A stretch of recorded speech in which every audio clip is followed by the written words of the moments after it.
Imagine losing your little brother at a park. You turn your back for 1 second, and he's gone. For most families, that is where the story ends, in tragedy. But for the Albino family, the story didn't end in 1951. It paused for 73 years. In 2024, a simple online DNA test revealed something impossible. The boy who vanished in broad daylight was still alive. How does a 6-year-old disappear for 7 decades, living a whole other life, only to be found as an old man? This is one of the most incredible reunions in history. Today, we are covering a case that defies all odds. It's a story of a mother's hope, a brother's guilt, and a mystery that took a lifetime to solve. If you love true crime stories with twists you never see coming, please hit that like button and subscribe. It really helps the channel.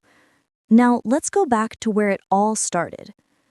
The date is February 21st, 1951. We are in West Oakland, California. It's a nice, sunny Wednesday afternoon. The local park on Brush Street is full of energy. Kids are playing tag, climbing monkey bars, and just having fun. Among them are 2 brothers, 6-year-old Luis Albino and his big brother, Roger, 10. The Albino family had just moved here from Puerto Rico about a year ago. They came to America looking for a better life. At home, they only spoke Spanish. The boys were still learning English at school, but on the playground, language didn't matter. They were just 2 happy kids. Luis was small for his age with dark hair and a big, shy smile. He looked up to Roger. And Roger? He was the protector. He always kept an eye on his little brother. The sun was starting to go down, and they knew they had to go home soon for dinner. Their mom, Antonia, didn't like them staying out after dark. They thought, just 5 more minutes. But those 5 minutes would change everything. While the boys played in the sand, a woman walked into the park. She was in her early 30s and wore a bandana covering her hair. She stood there for a moment, just watching them. Then she walked over with a friendly wave. She started talking to them in perfect, smooth Spanish. Now, you have to remember, this was 1951. Stranger danger wasn't really a thing yet. People trusted their neighbors. But Roger, the older brother, felt a little weird. He didn't know this lady. Luis, however, was only 6.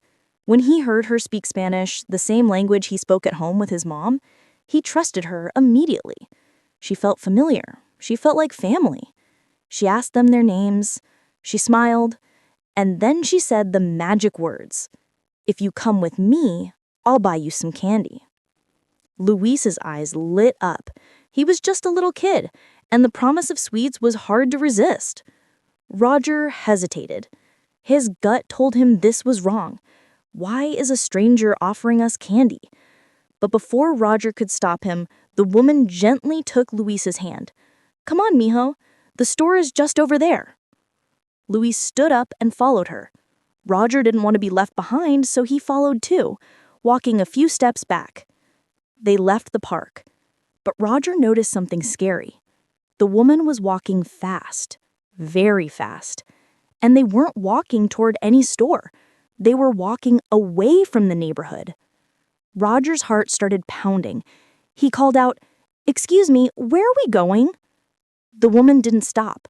She just looked back and said, "It's a little farther. Just keep coming." Roger stopped walking. He was scared. He made a decision that would haunt him for the rest of his life. He yelled, "I'm gonna get Mom." He turned around and ran back home as fast as his legs could carry him. He hoped the woman would get scared and stop. But she didn't. She didn't even look back. She just gripped Luis's hand tighter and turned the corner. Roger burst through the front door of their house, gasping for air. His mother, Antonia, was cleaning. She saw her son's terrified face and knew something was wrong. Roger was crying, mixing Spanish and English, trying to explain, "A lady, the park, candy, she took Luis." Antonia didn't wait. She ran out of the house, still wearing her apron, screaming Luis's name. They ran back to the park, but it was too late. The swings were empty. The sandbox was quiet. Luis was gone. And so was the woman in the bandana. Antonia was frantic. She grabbed strangers on the street, begging in Spanish, "Have you seen my boy?" A teenager on a bench said, "Yeah, I saw a woman leave with a little boy. I thought it was his mom." That was the moment Antonia's world collapsed. Someone had stolen her baby. Roger stood there crying, repeating over and over, "She took him, Mama. I'm sorry. She took him." The street outside the Albino house was suddenly flashing red and blue. 2 police cars had arrived. The officers got out, but right away they hit the first big problem: the language barrier. Antonia, Luis's mother, spoke almost only Spanish. The Oakland Police Department in 1951 didn't have many officers who could speak Spanish. Roger, just 10 years old, had to try his best to translate his mother's frantic pleas. He told the police the whole story again: the woman, the green bandana, the promise of candy, and how she led Luis away.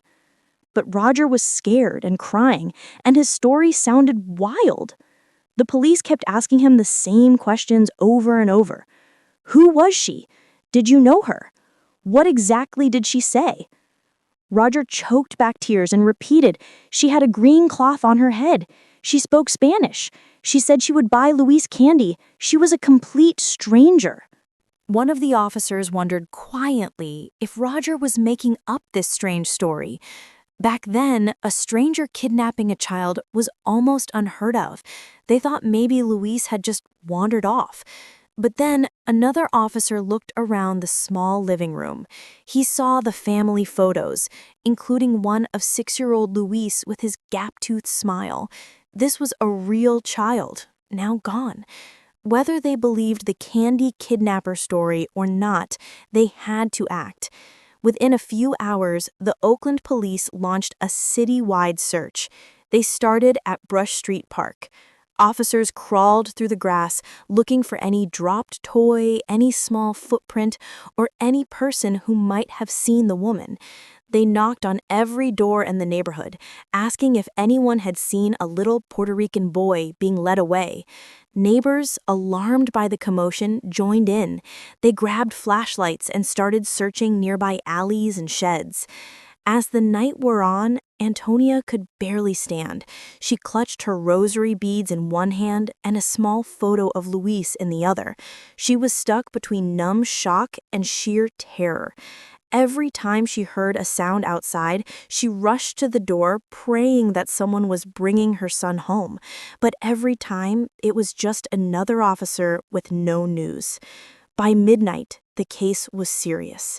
The description of the kidnapper, a Spanish-speaking woman in her 30s with a bandana, was sent out to all local police departments. They had to act fast just in case a dangerous person had taken the child. The next morning, the search got even bigger. Soldiers from a nearby U.S. Army base volunteered. Dozens of military men joined the police and regular people.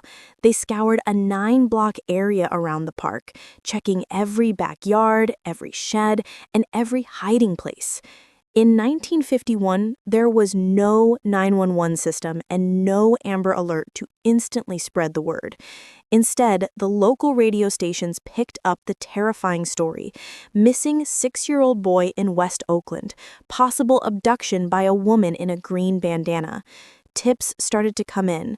Someone thought they saw a crying boy matching the description at a bus stop. Another person reported hearing a shout near the railroad tracks. Police followed every lead, but they all went nowhere. It was like the woman and Luis had simply vanished into thin air. The police had another grim theory. What if Luis had wandered off and fallen into the San Francisco Bay? The waterfront wasn't too far from the park. To rule this out, the U.S. Coast Guard was called in. For the next day, Coast Guard boats patrolled the bay and its inlets. Divers searched the murky waters around the docks. This was an agonizing thing for Antonia to hear. The thought that the police believed her son might be dead in the bay was too much. She shouted at anyone who would listen, "No, mi hijo está vivo. My son is alive. He was taken." Roger and the other Albino siblings insisted that Luis never wandered off. He was too closely watched. This wasn't a case of a lost child. Something terrible had happened. The Coast Guard search found nothing. No body. This was a temporary relief for Antonia, but it made the mystery even deeper. If he didn't drown in the bay, then where was he? A child doesn't just disappear into thin air. After 48 long, brutal hours, the local newspapers picked up the story. The Oakland Tribune printed an article with a grainy photo of Luis and Roger. The whole community was on edge. Parents held their children tighter, realizing that a stranger could be lurking. Despite the intense search, no solid evidence ever showed up. Detectives kept bringing Roger in. They weren't mean, but they were desperate. They needed every detail the 10-year-old could remember. They pressed him. Did she have a scar? What color was her car? Did you see her shoes? Roger, feeling scared and desperately guilty, just repeated the same simple story.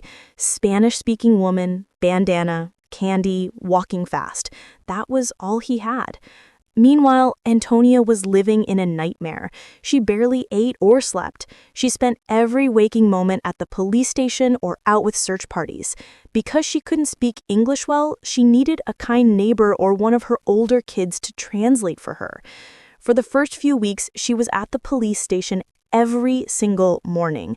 Officers knew her face, this heartbroken mother walking in the door as soon as it opened, hoping for good news. Every single day, the answer was the same. Lo siento, señora. Nothing yet. No hay noticias. Antonia would go home in tears, only to come back the next day and ask again. But as more days passed, the search efforts began to fade. The soldiers went back to the base. The Coast Guard resumed its normal work. Other crimes started piling up. Oakland was a busy city, and the police force in 1951 simply didn't have the modern tools we have today. There was no DNA testing, no massive FBI missing children's database, and no security cameras. The only piece of evidence was the scared testimony of a little boy. Eventually, without any fresh leads, Luis Albino's case slid into that dreadful category that families hate to hear, a cold case. The missing posters tore and faded away. The woman in the green bandana became a ghost. It was as if Luis Albino had been erased from the world. Luis's disappearance was a nightmare for the Albino family. For the police, it was just a file that went nowhere, frustrating and cold. But for his mother, Antonia, it was a life sentence. Yet through all the darkness, Antonia refused to give up hope. She never believed her son was dead. There was a powerful feeling, a mother's intuition, that told her Luis was alive somewhere. Maybe someone was taking care of him. Maybe he was growing up in a new home, even if it wasn't hers. That thought was the only thing that kept her going. In the beginning, Antonia made a daily pilgrimage to the Oakland police station. Every single morning, she would show up, often holding a small flyer with Luis's picture. She would push it into the hand of any police officer who would look at her. The officers in the Missing Persons Bureau quickly got used to seeing her. Sometimes she would bring one of Luis's older children or a neighbor to help translate her desperate pleas. It must have been heartbreaking to watch. A mother with tired, red eyes, looking at the officers' faces, searching for just one hint of news. And the officers could only shake their heads sadly. Most people would have given up after a year, but Antonia was different. As time went on, she couldn't keep up the daily visits. She had other children and a life to run. So she changed her routine. She started visiting the police station once a week. Every single week, she would walk in and ask, "Noticias de mi hijo? Any news of my son?" And every week, she got the same gentle, regretful headshake. To their credit, the Oakland police didn't completely forget. Occasionally, a new detective would be assigned to look over the old files. Sometimes, a missing child from another state who matched Luis's description would turn up, and they would investigate. But it always ended in disappointment. Every year, around the anniversary of the day Luis vanished, a small note might appear in the local newspaper just to remind people, But with no new information, public interest faded fast. The 1950s became the 1960s, and the world changed quickly around the Albino family. The older children grew up, started their own lives, and began having families. Roger, the protective big brother who saw the abduction, carried a heavy weight of guilt and trauma. In quiet moments, he constantly replayed that terrible day. What if I hadn't let go? What if I had screamed louder? These impossible questions stayed with him. He too kept searching every crowd, wondering if he would ever bump into a man who looked like an older version of his little brother. Around 1966, a small light of hope appeared. Luis would have been 21 years old that year, a grown man. Since the Vietnam War was happening, maybe he would have had to register for the military draft or take an exam. The family grabbed onto this idea.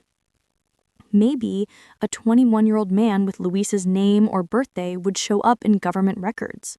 It was a long shot, especially if the kidnapper had given him a new identity, but the family couldn't ignore any chance. They went to the government offices, checking any public records they could find. Some family members even traveled back to Puerto Rico. They thought maybe the kidnapper, who spoke fluent Spanish, had taken Luis back to their old community. For a few months, the search felt renewed. Roger and his siblings joined Antonia on trips, asking questions and chasing every rumor, but every lead was a dead end. Luis's name didn't appear in military records. The family in Puerto Rico had no information. The disappointment was crushing, but Antonia still refused to surrender her hope. By the late 1960s and 1970s, the way America handled missing children cases slowly began to change. Later high-profile cases would eventually lead to things like faces on milk cartons and national alert systems. But for Antonia, the only constant was her firm belief that her son would return one day. As the years passed, her weekly police visits became monthly and eventually yearly. She aged, her hair turned gray, and wrinkles deepened, but the detectives at Oakland PD still recognized her instantly. By the 1980s, new generations of officers had heard the story of the mother who never stopped looking. When Antonia came in, she barely needed to speak. The desk sergeant would see her and sadly lower his eyes. "No news, Mrs. Albino." She would nod, maybe shed a quiet tear and leave, carrying the weight of decades of uncertainty. In her wallet, Antonia carried a small, laminated newspaper clipping from 1951, the one reporting Luis's abduction. It was worn and folded, but she kept it like a charm. Every year, on the anniversary of his disappearance, a portrait of 6-year-old Luis was put on the wall of her home and garlanded with a palm frond. To others, it might have seemed like an obsession that kept her pain fresh, but for Antonia, this ritual was how she kept her boy alive in her heart. She couldn't forget, and she wouldn't forget. Time was merciless. By the turn of the millennium, 5 full decades had passed. The new century arrived, and Antonia was now in her early 80s, with many of Luis's siblings having grandchildren of their own. The family had grown huge, yet one piece was always missing. At every family gathering, they would remember Luisito, little Luis. Nieces and nephews who never met him still felt like they knew him because the story had been told so many times. He was the family legend, the boy who vanished. Over the years, some relatives thought privately that Luis must have died a long time ago, but no one ever said that to Antonia. They all respected her strong belief that Luis was alive somewhere. Deep down, maybe they too kept a small flame of hope burning. In 2005, at the age of 92, Antonia Albino passed away peacefully in her sleep. It was the end of a long life filled with great love, but also great sorrow. Even in her final years, when her memory started to slip, she would still ask sometimes, "Donde está Luis? Where is Luis?" It was clear she never stopped waiting for him to walk back through that front door. Her funeral was attended by all of her children and dozens of grandchildren and great-grandchildren. As they celebrated her life, they also recognized the lifelong sadness she carried. She died without ever knowing what happened to her little boy. A framed photo of 6-year-old Luis was placed on top of her coffin, a tribute to Antonia's undying hope that had now passed on to her family. It seemed that any chance of solving Luis's mystery had died with Antonia. After all, who else would search for him so relentlessly? The case was 54 years cold by 2005, and the world had long moved on. But the story of Luis Albino does not end there. Unknown to his grieving family, Luis himself was very much alive all those years. He was living a life right alongside theirs, totally unaware of the drama that had changed his early childhood forever. The miracle that Antonia prayed for was still possible, and it would happen not by police work, but by the powerful, invisible threads of DNA and the dedication of a new generation. While the Albino family was praying and keeping Luis's memory alive in California, what was actually happening to the boy? To truly understand the ending of this story, we have to step into Luis's shoes and imagine the life he led, completely unaware of his real identity. Think about 6-year-old Luis on that day in 1951, being pulled away by the strange woman after his brother ran home. Based on what was later found out, some details are shocking. The woman took Luis onto an airplane. It's a chilling thought. Air travel in 1951 was not common or easy like today, but flights existed and they weren't heavily documented. A child could be brought onto a plane without proper ID. Perhaps the woman told the airline staff that Luis was just her nervous or shy son.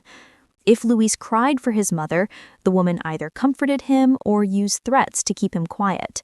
Imagine that moment, a little boy, maybe seeing a plane for the first time, pressed against the window as the California landscape disappeared below. He was being carried further and further from his home. They flew clear across the country and landed somewhere on the U.S. East Coast. The exact location is still private, but it was a place far removed from Oakland, both culturally and geographically. Here, Luis's memories of his old life must have quickly started to blur.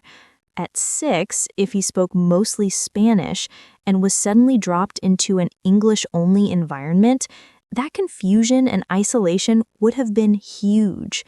We know from later reports that Luis ended up being raised by a couple as their own son. How did this happen? Was the woman in the bandana hired by this couple? Were they relatives? Or did they orchestrate the entire kidnapping themselves? That part remains a mystery. But what is certain is that Luis found himself in a new home with new parents. This couple, whether they adopted him legally or more likely completely off the records, took in the stolen boy and gave him a new life. They definitely gave him a new name. It is almost certain Luis grew up with a completely different identity, which is why he never showed up in any of the searches under the name Luis Albino. They likely told him, "You are our child," or perhaps, "You were adopted and your first parents died." Luis believed him.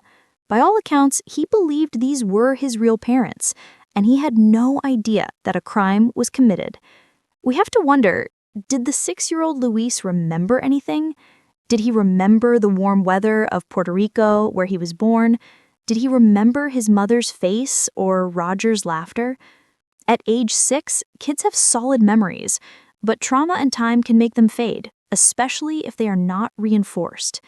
Maybe for a while, he cried for his mama and his hermanos, brothers in Oakland. But if he did, those pleas were ignored by his new caretakers. The human mind adapts to survive. A young child will slowly accept a new reality, especially if they are treated kindly.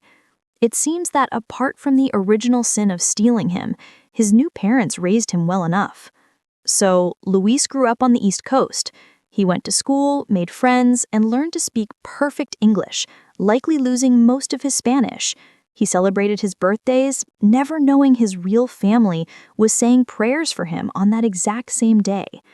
Every big moment, losing a tooth, graduating from middle school, happened in this parallel universe where he was someone else's son. As the turbulent 1960s arrived, Luis was a teenager. He might have been playing baseball or joined the Boy Scouts. The war in Vietnam was a huge factor, and like many young men, Luis joined the United States Marine Corps. Maybe it was patriotism, or maybe the military was his chance for a future. He probably enlisted around the mid-1960s. If only the Albino family had known. They were checking military records, looking for the name Luis Albino. But the man serving in the Marines wasn't Luis Albino. He was whoever his new identity said he was. It's one of those heartbreaking ironies of fate. They suspected he might join the military, and he did, even serving 2 tours in Vietnam as a Marine. All this time, they had no idea, and neither did he, that he was fighting half a world away from a family who still longed to find him. We can imagine that during these years, his adoptive parents might have finally told him he was adopted. Perhaps right before he left for the Marines, they shared, "You aren't our biological son, we took you in as a child." If so, he might have felt curious about his real origins, but if they lied about how they got him, they would have made up a story that his birth parents died or couldn't care for him.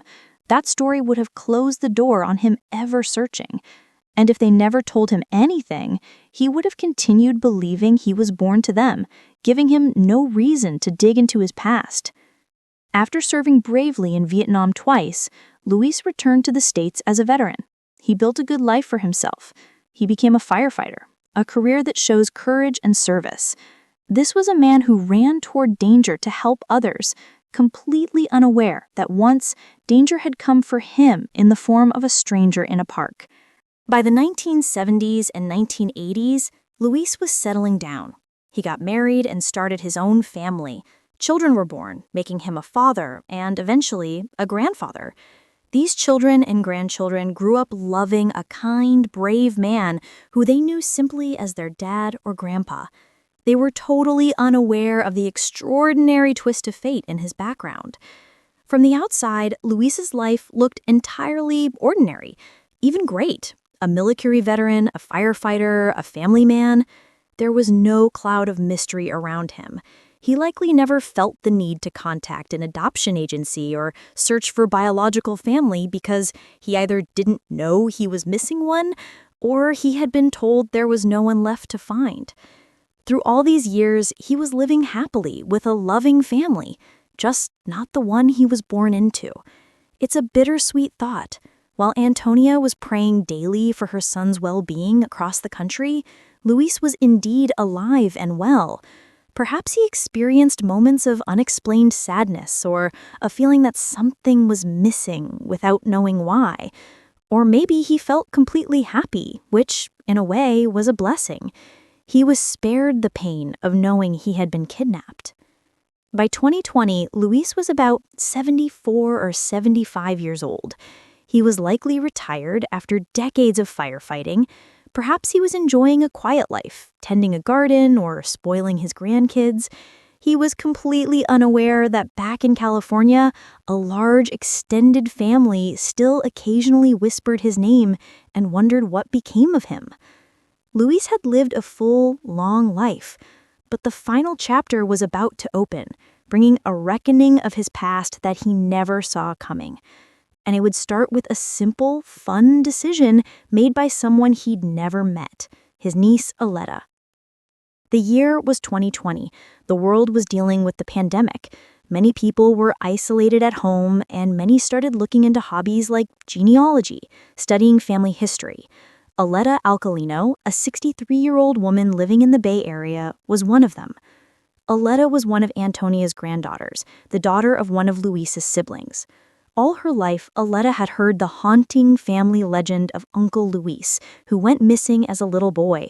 She grew up with that faded newspaper clipping and the powerful stories from her abuela, or grandmother Antonia. Even though Aletta wasn't born when it happened, Luis's disappearance left a scar on the family that passed down through generations. Aletta knew from a young age that her grandmother never stopped searching. Now, with Antonia and most of that older generation gone, Aletta figured the tale of Uncle Luis would forever remain a mystery. At 63, Aletta decided to take an online ancestry DNA test. You know those kits where you mail in a saliva sample and get back details on your family tree and matches with relatives? She wasn't trying to solve a 70-year-old crime with this test. According to her, she did it just for fun. Maybe she wanted to know what countries her ancestors came from, or maybe she hoped to connect with the few distant cousins she didn't know. These DNA tests had become very popular, revealing all sorts of surprises in many families. People were finding unknown siblings, biological parents, or confirming old stories. Aletta had a tiny flicker of hope. What if something about Uncle Luis came up? But after almost 70 years, it felt like a dream.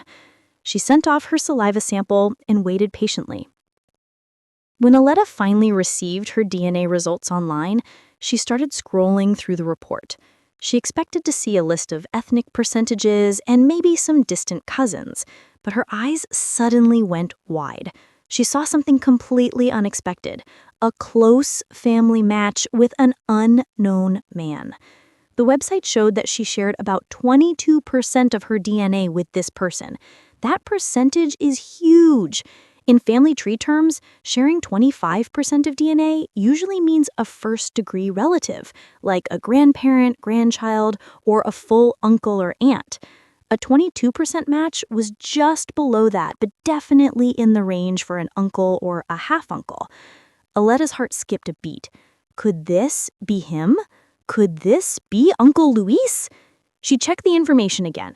The match was listed as a man who seemed to be around the right age, the age of her parents' generation. She didn't recognize the name or the username. This man was not in her known family tree, and the percentage was way too high for just a distant cousin. The only logical person this match could be was her long-lost uncle, Luis. Aletta's hands trembled as she processed the information.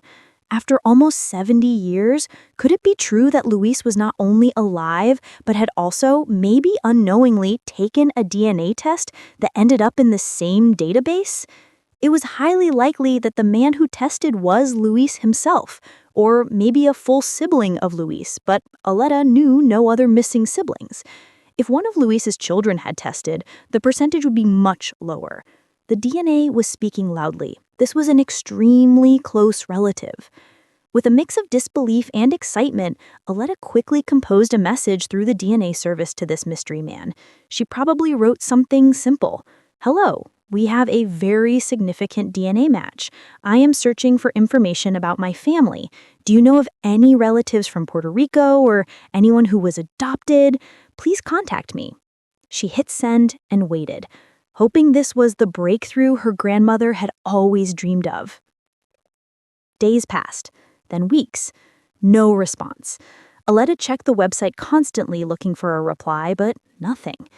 The man on the other end might not even use the website anymore.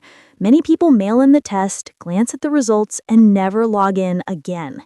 It was also possible the man was confused or cautious about a message from a stranger claiming to be a close relative.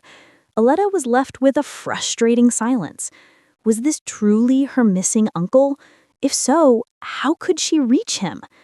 Eventually, life pulled her away. The world in 2020 was scary and confusing with the COVID-19 pandemic, and the lack of response made Aletta put the idea aside for a while. 4 long years slipped by. But even as she returned to normal life, the unanswered question about that DNA match never fully left Aletta's mind. It quietly waited there like a puzzle piece waiting to be placed. It was early 2024. A lot had changed since Aletta first took that DNA test. Maybe she had heard more news stories about how genetic genealogy was solving cold cases and reuniting families. One evening, Aletta sat down again, determined to make one more attempt to solve the family mystery that her grandmother died without knowing. She was going to find Uncle Luis. This time, she didn't do it alone. She enlisted help. Her own daughters, Luis's great-nieces, now adults themselves, joined the mission. It became a multi-generational effort. They gathered around a computer, digging for any information they could find on the name attached to that DNA match. With some smart internet detective work, they managed to find a person who seemed to be the man. It could have been through public records, people finder websites, or even social media. Since Luis had been a firefighter, maybe they found his name attached to a feature on retired firefighters or a local news story. Aletta realized that to convince the authorities or even convince this man himself, they needed hard evidence that tied the stranger to the 6-year-old boy who vanished in 1951. So Aletta went to the Oakland Public Library. She looked up the archives of the old Oakland Tribune. She found the microfilm reel and rolled back time until, with a huge rush of triumph, she found the original articles about her uncle's kidnapping. On one of those grainy pages, she found a photograph of young Roger and Luis, the same picture used in the paper to help find the missing boy. Roger, 10, and Luis, 6, were frozen in time, two innocent faces from a past era. Aletta stared at Luis's face in the photo, memorizing every feature. She had seen the photo before, but now it felt different. If her hunch was right, that little boy grew up to be the man on the other end of the DNA test. She wanted to be sure.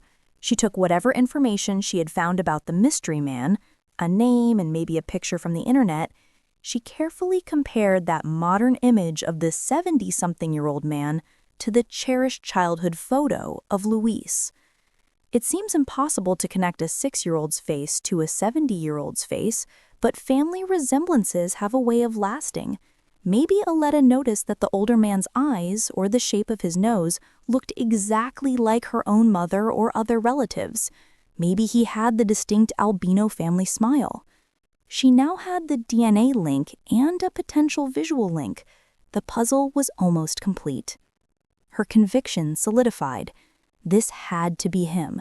The chances of someone matching that much DNA and having even a slight resemblance were crazy, unless they were family. And the only close missing family member was Uncle Luis. Armed with the old newspaper clippings, the photos, and her DNA results, Aletta approached the Oakland Police Department. It had been almost 73 years since the original crime. Imagine the front desk officer's confusion when this determined woman came in and said, "I have information on a missing persons case from 1951. At first, they might not have taken her seriously, but missing person cases are never officially closed until they are solved. Aletta calmly provided all the details: her name, her relation to Luis Albino, the story passed down through the family, and the DNA match that indicated Luis might be alive on the East Coast. While it sounded unbelievable, the police in 2024 were very much aware of the power of genetic genealogy. They knew that in cold cases, stranger things had happened. The Oakland Police Missing Persons Unit listened closely. According to official reports, on March 18, 2024, Aletta formally presented her findings. Her message was clear: "I think my Uncle Luis, who was kidnapped in 1951, is alive and living under a different name, and I believe I have found him." The evidence she brought, the high DNA match percentage, and the old newspaper photo, was so strong that the Oakland Police Department had no choice but to reopen the missing person case of Luis Armando Albino, a case that had been cold for over 7 decades. The detectives who took on this case must have felt a huge surge of excitement. They had a chance to crack one of the oldest mysteries on the books and finally give this family the answers they had waited for. Because the case involved a kidnapping that crossed state lines, they quickly brought in the FBI and the California Department of Justice. The FBI has jurisdiction over interstate abductions, and even after 73 years, this was still technically an unsolved kidnapping. Getting these agencies involved meant they had modern resources and expertise. It was like bringing a Cold War-era case into the age of supercomputers and genetic science. Investigators verified Aletta's evidence. They then likely contacted the DNA testing company to get any contact information for the match. Aletta's clever detective work had already given them a name and a general location on the East Coast. Imagine the day they finally found a record: a man in his late 70s living somewhere like New York or a similar state. With careful optimism, FBI agents reached out to the man. This was a tricky moment. How do you tell someone that everything they know about themselves is a lie? One day, the man who was actually Luis, now in his late 70s, got a knock on his door or a phone call. It was the FBI. He must have been puzzled. Why would the FBI want to talk to a law-abiding, retired fireman? They probably started gently, asking, "Did you ever take a DNA test, or has anyone in your family?" He might have said yes, that he did one a while back, but thought nothing of it. Then they would have carefully explained that they believed he might be connected to a very old missing child case. He was probably confused, maybe even chuckled at the absurdity. "You think I'm a missing person? I've lived here my whole life. You must have the wrong guy." The investigators explained further. In 1951, a 6-year-old boy named Luis Albino was kidnapped from a park in Oakland. We have strong evidence suggesting you are that boy. Try to put yourself in his shoes right then. The shock of hearing that you might be someone who was kidnapped as a child 73 years ago? If he knew he was adopted, his mind would race. Could that story I was told about my birth not be true? If he had no idea he was adopted, the shock would be even bigger.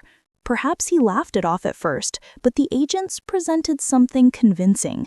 Maybe they showed him a copy of that 1951 newspaper with the photo of him as a boy. He peered at the image of the little child who vanished, and maybe a long-buried memory stirred.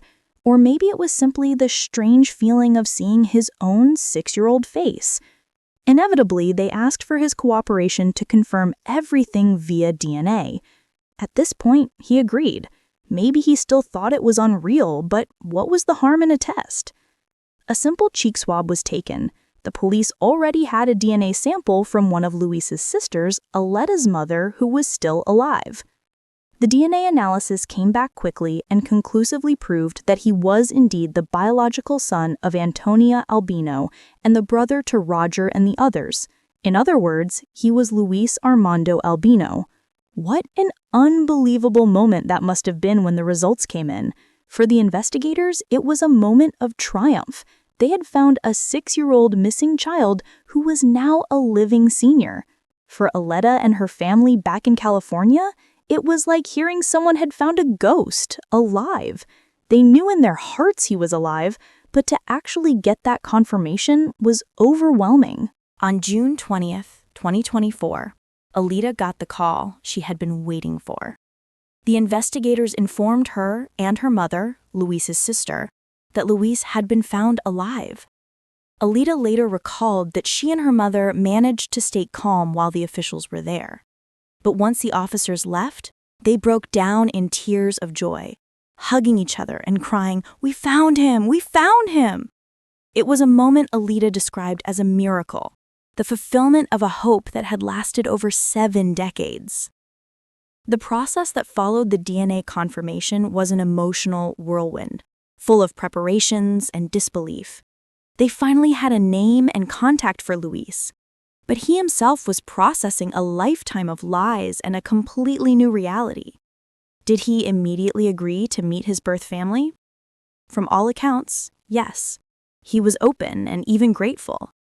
Perhaps in that short span between finding out and meeting them, he had to reconcile 73 years of life built on one narrative with this stunning new truth.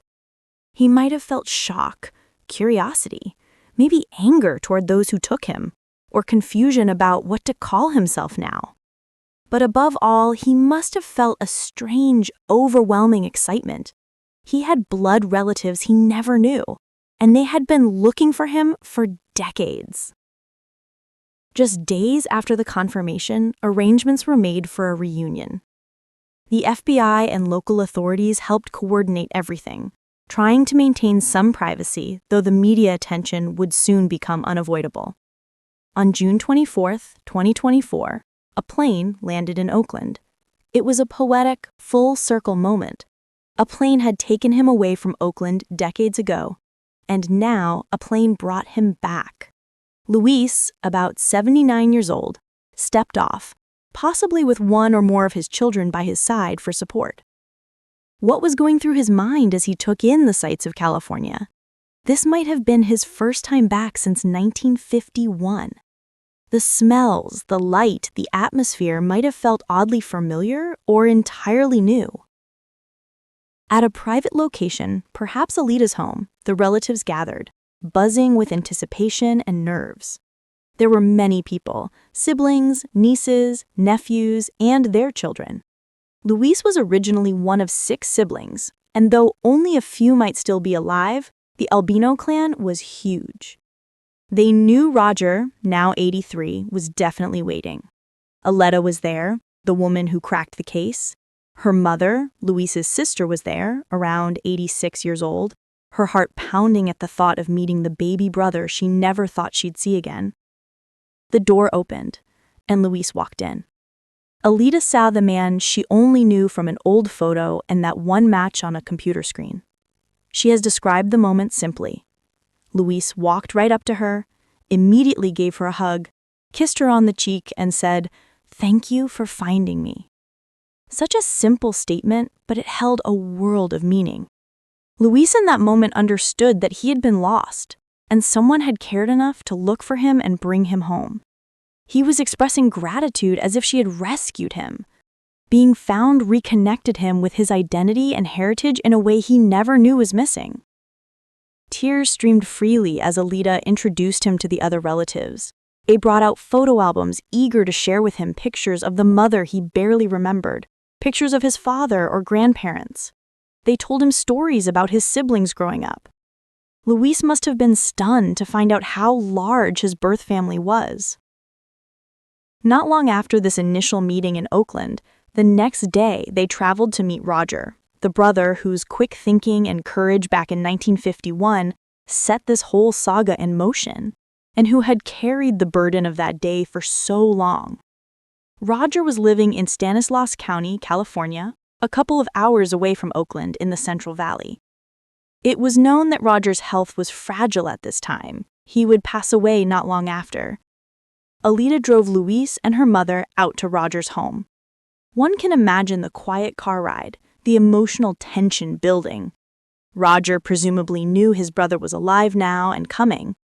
What would it be like to wait for the brother you lost at age 10 when you're an old man? When they arrived, Alita helped her uncle out of the car. They approached the door. Roger likely came out onto the porch with tentative steps. And there they were, 2 brothers, separated as children, now both old men, face to face.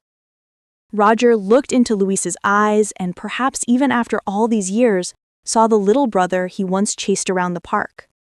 Luis saw an elderly gentleman with tears in his eyes and sensed a connection, a familiarity around the eyes or smile that mirrored his own. They closed the distance between them and embraced tightly. Observers described it as a really long, tight hug, the kind where neither wanted to be the first to let go. In that hug, decades of pain and unanswered questions were resolved without a single word. Roger likely whispered or cried out, "Luisito," the childhood nickname, or just repeated, "I can't believe it." They sat down together, arm in arm, and talked for hours. Roger likely shared details of what he remembered about the day that changed everything. They talked about the lives they'd lived. Roger told him about the family, who married, who had children, and how their mother never stopped looking for him. That news must have been deeply emotional for Luis. To hear that his mother loved him so much and believed he was alive until her dying day, Luis likely felt a pang of sadness learning she passed in 2005 and he didn't get to see her, but also comforted that she never gave up on him. They compared notes on military service. It turned out both brothers served their country. They filled each other in on 73 years of life in as much detail as time allowed. For Roger, this reunion was the fulfillment of a lifetime of guilt and sorrow. Any notion he had that he failed his little brother was instantly wiped away. His brother was alive. He survived and he was okay. The relief and joy must have been immense. For Luis, it was a gift he probably didn't even know he wanted or needed. A chance to connect with his origins, to know who he was and where he came from. Many adopted people speak of a sense of completeness when they find their biological family. For Luis, add to that the shock that he hadn't been given up but actually stolen, and that his family had always wanted him. That knowledge can be profoundly healing in its own way, validating that he was loved and missed deeply. Over the following days or weeks, Luis met the numerous nieces, nephews, and their children. There was a big family gathering where an entire clan welcomed him home. They likely shared traditional Puerto Rican foods, perhaps arroz con gandules or other favorites, which Luis might find oddly familiar or entirely new if his adoptive upbringing was different. They showed him family heirlooms and the small stash of memories Antonia had kept. It was a happy chaos of reunion. Luis handled the overwhelming emotions with grace and happiness. He even spent an extended visit in July 2024, staying longer to bond with his rediscovered family in California. Time, however, was not completely on their side. Shortly after this reunion, in August 2024, Roger passed away. Perhaps his health had been fragile, and he held on through sheer will to see his brother again. His passing was bittersweet, undoubtedly deeply sad for Luis and the family. But there is comfort in knowing that Roger's lifelong wish was granted. He got to hug his brother and know that he was safe and sound. When Roger left this world, he did so with peace in his heart instead of the question mark that hung over him for 73 years. As for Luis, he returned to his home on the East Coast after that visit. But now, with open lines to his West Coast kin, he suddenly had an expanded family who wanted to make up for lost time. His life from then on would include both the family he knew, his children and grandchildren, who must have been stunned to learn that their father/grandfather had an entirely different identity in family history, and the family he was born into. The kidnapping of Luis Albino is now a closed missing person case, but the criminal investigation remains open, albeit very cold. The Oakland police and FBI officially consider the kidnapping itself an active case. They have one burning question. Who was the woman in the bandana, and why did she do it? After all this time, that question remains elusive. Luis, having been only 6 and then living a completely different life, doesn't have answers. He didn't even know he was kidnapped, so he has no memory to offer beyond what might be hidden deep in his subconscious. The woman in the bandana was described by Roger as being in her 30s in 1951. If, by some slim chance, she's alive today, she'd be over 100 years old. It is far more likely she went to her grave without facing justice or revealing her deeds. Many suspect that this was a black market adoption scenario. This theory is plausible given Luis ended up in a stable family environment. A stranger abducts a child and delivers him to new parents far away. This pattern fits cases from the mid-20th century when adoption regulations were lax. The adoptive parents who raised Luis are another enigma. Did they know he was kidnapped? Or were they told, perhaps by the bandana woman, if she was an illegal broker, that the child was abandoned or an orphan in need of a home? If they were complicit criminals, it would cast his whole upbringing in a sinister light. If they were simply victims of a lie, desperate for a child, it's a different story. The truth of the original crime may never be fully uncovered. The core mystery of the kidnapping remains. Who was the woman in the bandana, and were Luis's adoptive parents complicit? If the adoptive parents were unsuspecting and truly thought they had lawfully adopted him, albeit without proper papers, then the sole villain would be the kidnapper. Unfortunately, by the time Luis and law enforcement learned the truth, his adoptive parents had already passed away. Given Luis was almost 80, they would have been very old. There is no opportunity to interrogate them or learn their side of the story.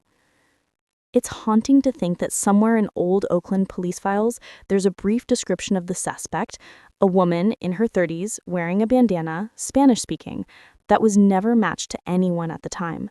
The paper trail in 1951 was thin. Plane tickets weren't tracked like they are today, and if she used cash, nothing would stand out. Though the criminal side remains unsolved, the triumph of this story is that the victim was found alive. In the world of missing persons and cold cases, that is a rare and precious outcome. Luis's case stands as one of the longest-running missing child cases where the child was found alive in U.S. history. It is nothing short of astounding. One might ask, how did Luis feel about learning he was kidnapped? It's one thing to meet a new family, but another to grapple with the fact that the people you trusted as your parents had perhaps deceived you, at least by omission.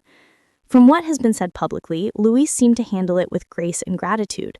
At nearly 80, he had the maturity to understand that nothing could change the past, and he didn't seem to harbor any publicly known bitterness. If his adoptive parents treated him well, perhaps he can even find it in his heart to forgive them, if they knew, or at least not dwell on that betrayal. He simply compartmentalizes. He has two lives, the one he was given and the one he was reunited with. For his children and grandchildren, learning that dad or grandpa was actually someone else by birth must have been a shock too, but they embraced it, as it meant gaining more family and seeing him happy to know his roots. Aletta, the niece who never gave up, has been rightly hailed as the hero of the family. The Oakland police publicly acknowledged that Aletta's efforts were instrumental. The story teaches us never to lose hope. Antonia didn't live to see the day, but her unwavering hope was vindicated. This case highlights the incredible power of genetic genealogy. Who could have guessed in 1951 that the key to finding Luis would not be a witness or a clue in a file, but rather a few cells swabbed from a cheek and a vast database comparing markers in DNA? This is truly a 21st century solution to a mid-20th century mystery. DNA doesn't forget. It carries the truth of who we are across generations, waiting for someone to read it. As more people enter their DNA into databases, we can expect more such miraculous reunions. The case of Luis Albino remains technically open in terms of finding the perpetrator, but realistically, justice in the legal sense might never be served. Instead, justice has taken a more poetic form. A lost boy was returned to his family, showing that love and tenacity can outlast even the longest silences. In 2024, Oakland police officially closed the missing person aspect of Luis's case. They no longer have to wonder if he is out there. They know he is home.